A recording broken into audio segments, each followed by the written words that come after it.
In the fall of 1992, my wife and I got invited to a business conference in Richmond, Virginia. Well, we'd never been to a business conference before, but we got excited about going and what we could learn that could possibly change our lives. And we were going to go with our new friends, Vince and Amy, who we had just recently met, and we wanted to get to know them better. So we decided instead of flying from Cincinnati to Richmond, let's all just hop in the car and drive. I happen to have a big old boat of a car that had plenty of room for a road trip. It was a 1981 Chevy Caprice Classic. This thing was a beast. Actually, my grandmother sold it to us when we were newlyweds and needed a car. And so we hopped in the car and off we go. Had a great conference. It was like a Friday, Saturday, Sunday. Sunday evening, we're driving back. We're pretty much going to drive through the night to get back to Ohio so we can be back at work on Monday morning. And as we're driving along, we see a car stranded on the side of the road. The hood is up, it's up on jacks, and we see what looks like, just as we drive by, an old man waving for help. Well, I've always been the kind of person that likes to stop and help. I was an aspiring superhero when I was a kid. That was my career goal, was I wanted to be a superhero. I read a lot of comic books, and so I always stop for anyone in distress.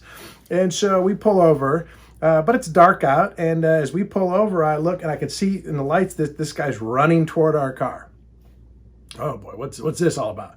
And so I roll down the window about halfway on the passenger side, and this old man comes up and like sticks his head all the way inside the window and starts loudly telling us about his problem. He had white hair, he had like dirt or soot or something all over his face. And he sounded like he was drunk. He started telling us about how his car got a flat tire. He got it up on the jack, but he had the wrong size lug nut wrench to get the lug nuts off. And so he can't get the flat tire off. Would we be able to help him? And I said, yeah, we can help you. I actually had kind of one of those X-shaped lug nut wrenches with 4 different sizes, kind of a universal thing. I can definitely help you. I'm prepared to save the day. So Vince and I get out and we go back there. And Vince is the more mechanically inclined of the two of us. That's not saying that much. But he gets down and starts trying to take these lug nuts off of this tire. And which leaves me the opportunity to talk to this guy. Well, I just been to this conference and learned some, business building professional skills. I decided to practice these with these guys and, try to have a business conversation with them. So I'm like, what do you do for a living? And by the way, I look in the back seat of his car, there's like piles of pajamas. Just piles of pajama tops and pajama bottoms in the back seat of this car. And I look at him and he's wearing pajamas.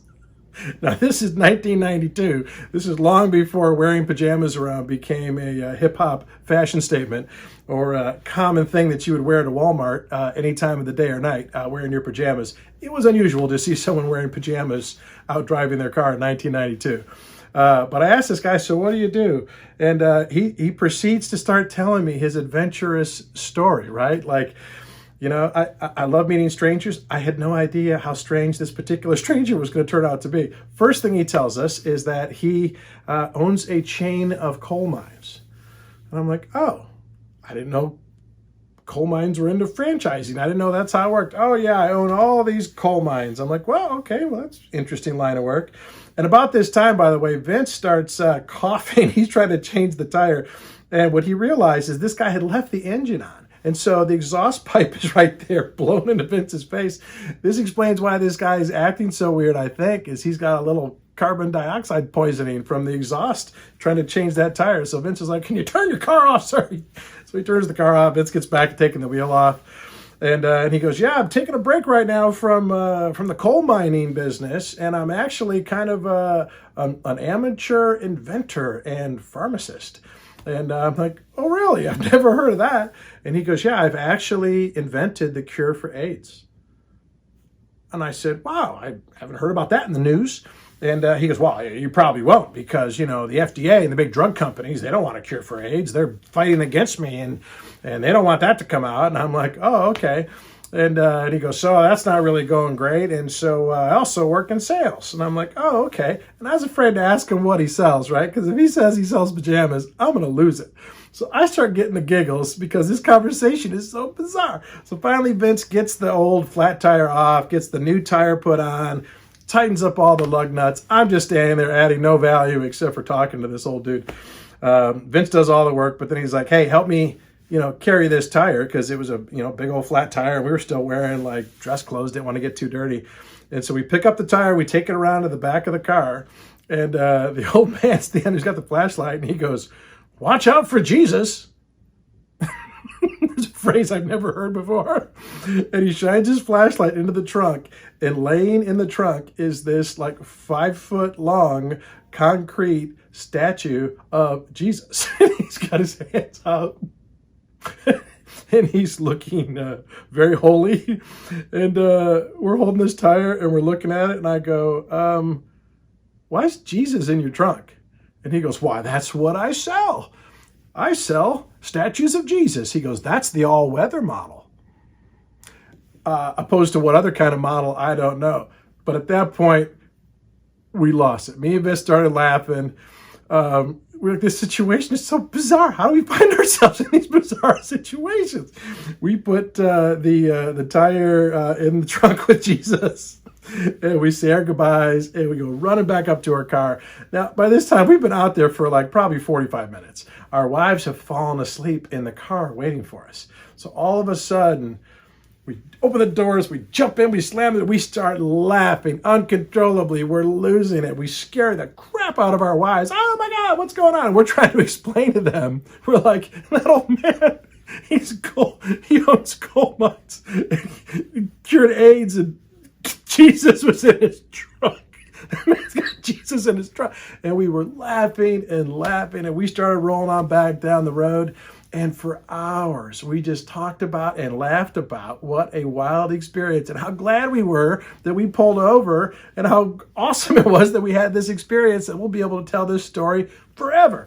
And we actually started like trying to analyze it a little bit, like what's with all the pajamas in the back? Like, I don't even know what that was all about. And, the all-weather model of Jesus, is there other models of Jesus? Does he have one made out of soap that you wouldn't want to put outside in bad weather?